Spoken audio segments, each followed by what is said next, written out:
اللهم صل وسلم وبارك على سيدنا محمد خاتم المرسلين وعلى اله وصحبه وسلم تسليما كثيرا.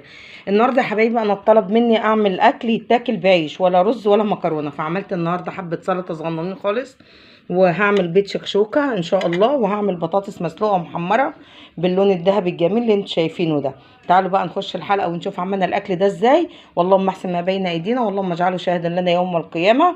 واكل موجود كله، المكونات عندك في البيت، مفيش تكلفه ان شاء الله، نحاول على قد ما نقدر ما نكلفش الدنيا. وكل عام وانتم من الله اقرب. ما تنسوش اللايك والشير والاشتراك وتفعيل الجرس ليصلكم كل جديد. دعوه حلوه عن ظهر الغيب، ورمضان كريم، وكل عام وانتم بخير. السلام عليكم ورحمه الله وبركاته. حبايبي عاملين ايه؟ كل عام وانتم بخير، يا رب تكونوا في احسن حال وفي دوام حال. كل عام وانتم بخير، رمضان كريم علينا وعليكم يا رب. النهارده ان شاء الله هنعمل مع بعض اكله برضو بسيطه كده. زي ما قلنا يا جماعه، مش لازم نعمل كل يوم اكل غالي، يعني هنعمل المتاح باذن الله. واللهم احسن ما بين ايدينا، واللهم اجعله شاهد لنا يوم القيامه. وربنا يحسن طعامنا ويبارك لنا في ارزاقنا واولادنا واعمارنا، امين يا رب العالمين. نخش في الموضوع. النهارده ان شاء الله هعمل معاكم الشكشوكه، وهعمل بطاطس مسلوقه وهحمرها، وممكن اخد جزء منها هرسها. انا اللي في الحله قدام مني دي معلقه من السمنه، معلقه من الزيت، وخرطت البصله رفيع زي ما انتم شايفين كده. دلوقتي انا هسيبها تتحمر، مش تدبل ولا تتشوح، لا تتحمر. وضربه بتاع نص كيلو من الطماطم. وهستخدم في الاكله بتاعتي دي 8 حبايات من البيض. طبعا احنا اتفقنا قبل كده ان الكميه انت اللي بتحدديها على حسب عدد افراد اسرتك، وعلى حسب الناس اللي هتاكل معاكي. فانا عندي هنا هستخدم 8 حبايات من البيض، وزي ما قلت لكم ضربت نص كيلو من الطماطم. وعندي هنا البصله اهي بتتحمر اهي، ومعايا هنا البطاطس اهي بتتسلق برضو.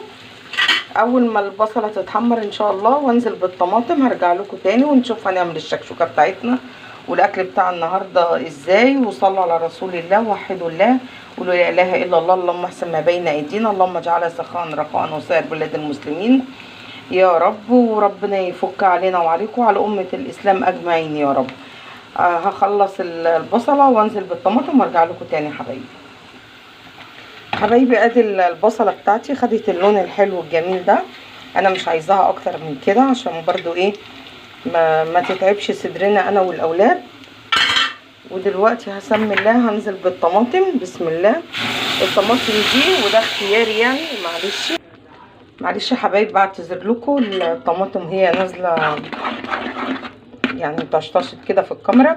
انا هنا عندي الصلصه بتاعتي، انا حطيت فيها نص مكعب من مرقه الدجاج. ولازم مع كل طماطم هتعمليها لازم تحطي رشه من السكر. فانا حطيت رشه من السكر ونص مكعب من الطماطم. ولما نزلت بالطماطم على البصله حطيت معلقه مش كبيره من الدقه اللي انا عاملاها، ورشه فلفل اسمر. عايزه تحطي بهارات، كمون، اي منكهات عندك عايزه تحطيها حطيها. هسيبها بقى تتسبك وبعد كده ارجع لكم تاني ونروح نشوف البطاطس استلقت ولا لسه. حبايبي ورجعت لكم، البطاطس بالفعل اتسلقت وانا شطفتها بشويه ميه. المكسوره منها دي لان طلعت البطاطس دي مخلطه، فالمكسور منها ده برضه هنشغله ان شاء الله. ههرسه كده بمعلقه سمنه وكده وانا معاكم. دلوقتي هقشرها وارجع لكم ونشوف هنعمل ايه تاني.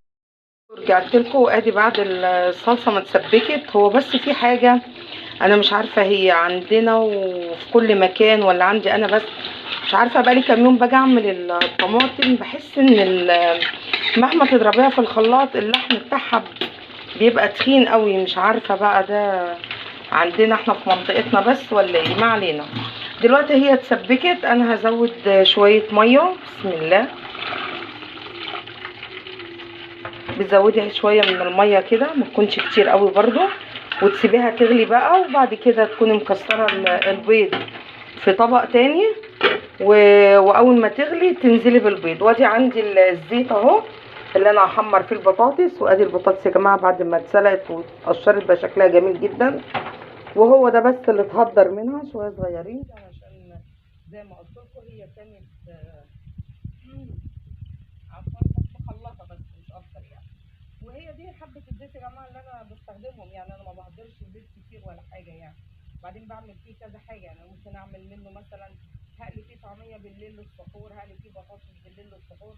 فما بنهدرش حاجه، احنا بنحاول على قد ما نقدر يعني ان شاء الله ان احنا ما نهدرش حاجه.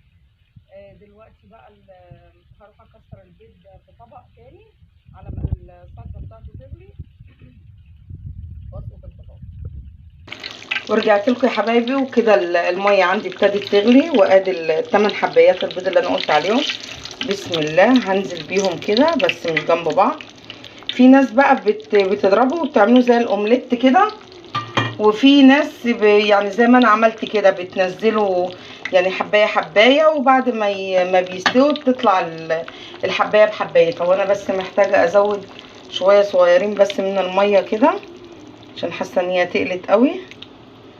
بس كده. وعندي الزيت هنا اهو بقى كده، هنزل فيه بالبطاطس. ودي كانت اكله النهارده يا جماعه، اكله سهله وبسيطه ومش مكلفه وموجوده عندك في البيت. دي البطاطس بتاعتنا اهي باللون الذهبي الجميل بتاعها، وادي الشكشوكه بتاعتنا. وده اللي انا بقصده، اللي انا عايزه اقوله لكم، ان هي لما بتنزل كده بتطلع الواحده بوحدتها. انت بقى عايزه تكسريها او تهرسيها مع بعض مفيش مشكله، وطبق سلطه صغير وتاكلي بقى جنبها عيش بلدي او كده. في ناس بتعمل جنب الشكشوكه دي رز، فالاكل ده اختياري يا جماعه. يا رب تكون حلقه النهارده كانت بسيطه وانا كنت ضيفه خفيفه على قلبكم. لو عجبكم الفيديو ما تنسوش اللايك والشير والاشتراك وتفعيل الجرس ليصلكم كل جديد، ودمتم في رعايه الله وامنه.